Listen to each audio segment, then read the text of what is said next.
వంగవీటి కాదండి కనకరావు గారు, వంగవీటి రంగా గారు ఆయనకున్న ఆ పేరు కానీ లేకపోతే ఆయనకి సామాజిక స్పృహ కానీ ఆయన దేవుళ్ళ కొలుస్తారు. అలాంటి వాళ్ళ మీద కూడా ఏదో మాట్లాడడం అన్నది కరెక్టా ఇష్టం వచ్చినట్లుగా? సార్, వంగవీటి మోహన్ రంగా గురించి మాట్లాడేటువంటి నైతిక అర్హత టీడీపీలకు నా కూటమిలో ఎవరు కూడా అర్హత లేదండి. ఎందుకంటే వంగవీటి మోహన్ రంగా గారిని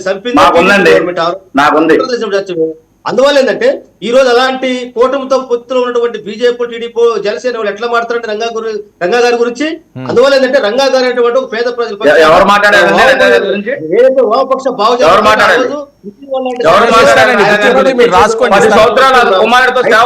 టికెట్ ఇవ్వని మీరు మాట్లాడతారా? 10 సంవత్సరాలు సేవ చేయించుకుని టికెట్ ఇవ్వని మీరు మాట్లాడతారా వైసీపీ వాళ్ళు? అదే కాకుండా మాట్లాడి గౌతమ్ రెడ్డికి మళ్ళీ మీరు మాట్లాడతారా? రంగా గారి గురించి మాట్లాడిన నైతిక విలువలు వైఎస్ఆర్సీపీకి లేవు. కనకరావు గారు, నైతిక విలువలు వైసీపీకి నైతిక విలువలు అనేవి లేవు.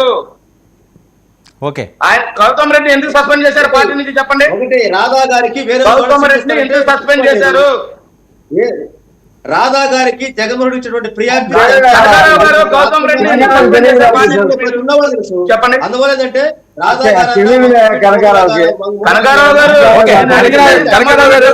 ఒక్క నిమిషం అండి, బుజ్జి ఎవరో మాట్లాడొద్దండి. 2-3 మాట్లాడితే అది అసలు నాకే రిజిస్టర్ అవ్వట్లేదు. ఇంకెవరేమో నేను ఇస్తున్నాను కదా సమయం మీకు. గౌతమ్ రెడ్డి ఒక్క నిమిషం అండి, నేను ఇస్తాను. కనకరావు గారు స్ట్రైట్ గా పాయింట్ చెప్పండి. ఏంటి రాధా గారు ఇంటి దగ్గర రెక్కి నిర్వహించిన దాంట్లో గౌతమ్ రెడ్డి గారికి ఏమన్నా పాత్ర ఉందా? అనుమానం వ్యక్తం చేస్తున్నారు. లేదండి, విజయవాడ సిటీలో వంగవీటి మోహన్ రంగా గారు కావచ్చు, వాళ్ళ కుటుంబం మీద ఎవరు కూడా కన్నెత్తి చుట్టా కూడా అవకాశం ఉంది. ఎందుకంటే వాళ్ళ కుటుంబం అంటేనే పేద ప్రజల పక్షాన నిలబడేటువంటి కుటుంబం, గౌరవ మర్యాదలు ఉన్నాయి. అందువల్ల ఏంటంటే అదే విధంగా రాధా గారు కూడా అదే అభిప్రాయం ఉంది. అందుట్లో టౌన్ లోకి వచ్చేటప్పటికి కాపు సమస్య వరకు చాలా బలమైన సమస్య ఉన్నటువంటి నేపథ్యంలో వారి గురించి ఆ విధంగా చేసేటువంటి అవకాశం పరిస్థితి ఎవరికి ఉండదండి. అసలు ముఖ్యంగా వైసీపీ కార్యకర్తలకి మాకు అసలు ఉద్దేశం ఉండదు. అందువల్ల ఏంటంటే చూసుకుంటా ఉంటే గౌరవం లేకుండా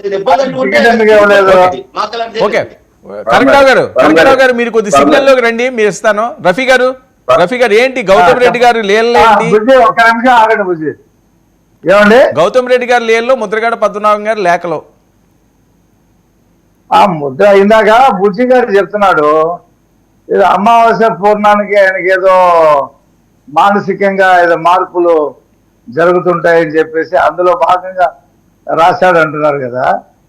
జగన్మోహన్ రెడ్డి ముఖ్యమంత్రి అవడంతోనే ఈడబ్ల్యూఎస్ లో 5% రిజర్వేషన్స్ కాపులకి రద్దు చేసి పడేశాడు. ఆ రోజు ముద్రగడ్డ పద్మనాభానికి ఏం చీమ కొట్టినట్టు కూడా కనిపించాల.